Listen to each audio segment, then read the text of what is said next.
You always have to clean house. You clean your living space regularly. But I'm talking about your inner space, your inner house. This. What is inside that needs to go? It's a purging process.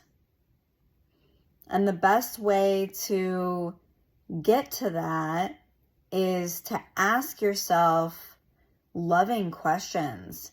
Gabor Mate is a trauma specialist, and he talks about compassionate inquiry.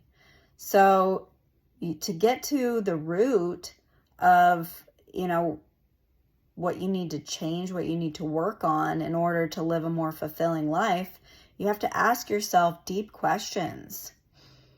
When something comes up where you're triggered, ask yourself, where does this come from? When was the first time I felt like this? And you can journal, or you can just sit in self-reflection. You can meditate. But it's important that you ask these questions, and the answers, they will come. You just got to give it space sometimes. And other times it might just pour right out. But we all have an inner child and an outer child. Another great resource would be to look into family systems. And there's parts work, so you learn that you have different parts within you. And these parts were shamed or guilted by yourself or by caregivers. And they're hiding in your psyche. They're still there, and they just need to be loved. So oftentimes, the inner child, that's the feelings, it gets overwhelmed or afraid, sad, whatever feeling it is, that's coming from within. And then you have an outer child, and that outer child is the behavior. It's, the reactions. It's the, defensiveness and protection. And you want to thank those parts for being protective and fearful, because they had to survive. But they don't have to anymore. They just need your acknowledgement. They need your attention and love. And the more that you give yourself the love and affection that you didn't receive, the more that you're integrating these parts back into the wholeness of who you are. Maybe you were told that you're too loud, that your voice is too loud, and that causes you to be more quiet when you would like to express yourself fully. It closes you down. So that's something to look at, there's many, many different examples as to how this shows up.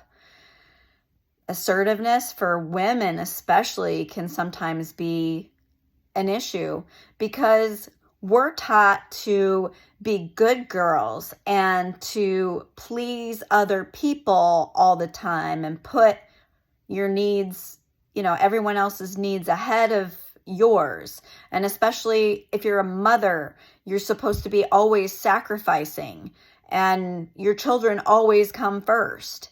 Now, your children are important. You're supposed to care for them, but you balance that with taking care of yourself. You don't neglect what you need to do just for the sake of making your kids happy. That isn't healthy and loving. That's modeling abuse. That's abandoning yourself and teaching them that women's needs don't matter, or my mom's needs don't matter, when they do matter. Everybody's needs and feelings matter, period. So you just got to look at and examine, pull back layer by layer, maybe even make a timeline of things. Like, this happened when I was an infant. This happened when I was a toddler. This happened when I was so on and so forth. I mean, that's what I had to do. I had things that happened throughout my childhood that I had to go back and recover and feel through.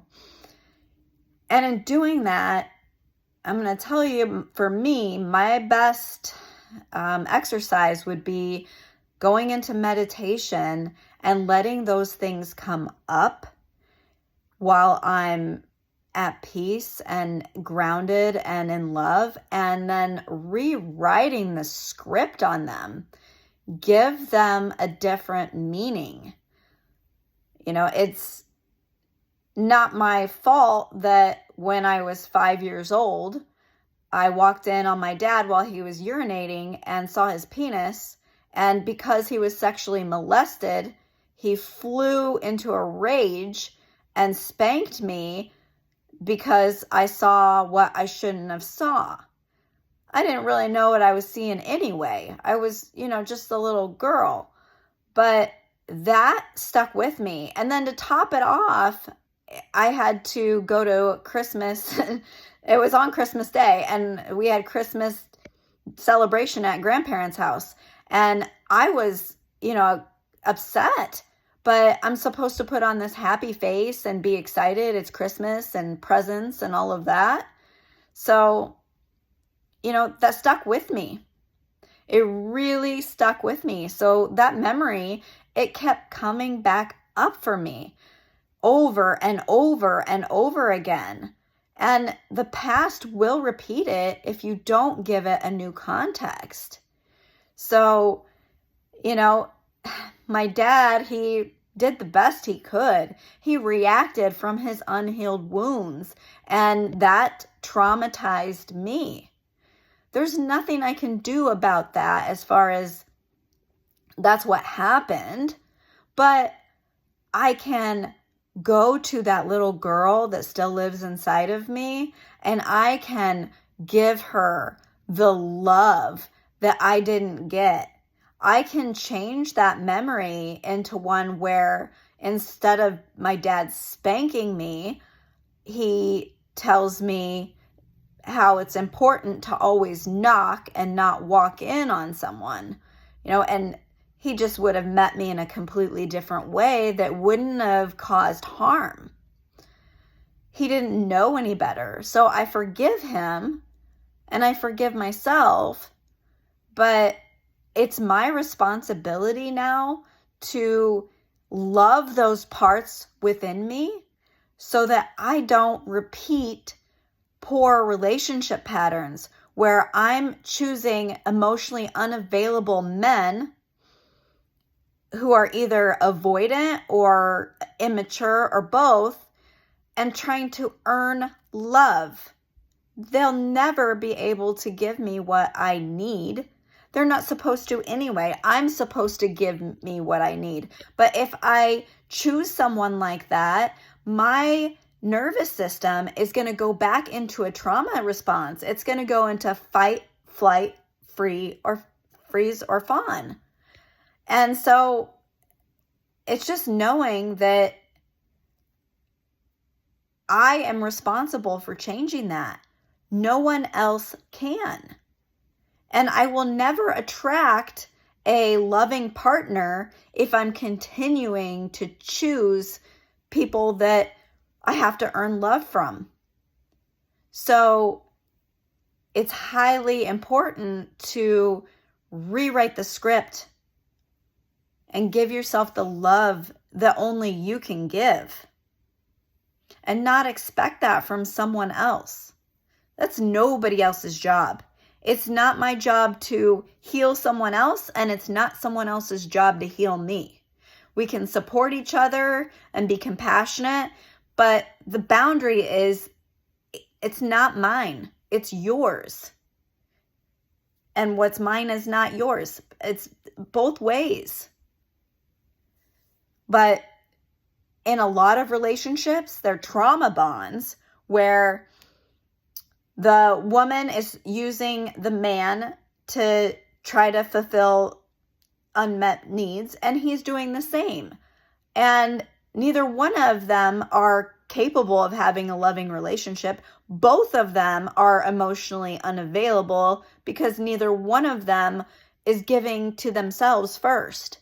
And you have to give to yourself first.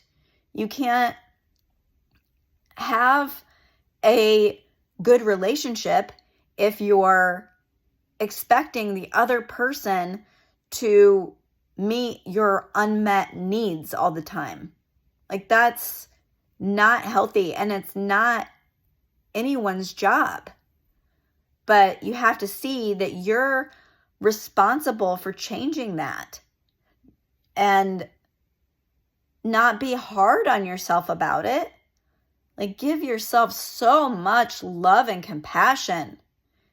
It's not your fault, but it is your responsibility.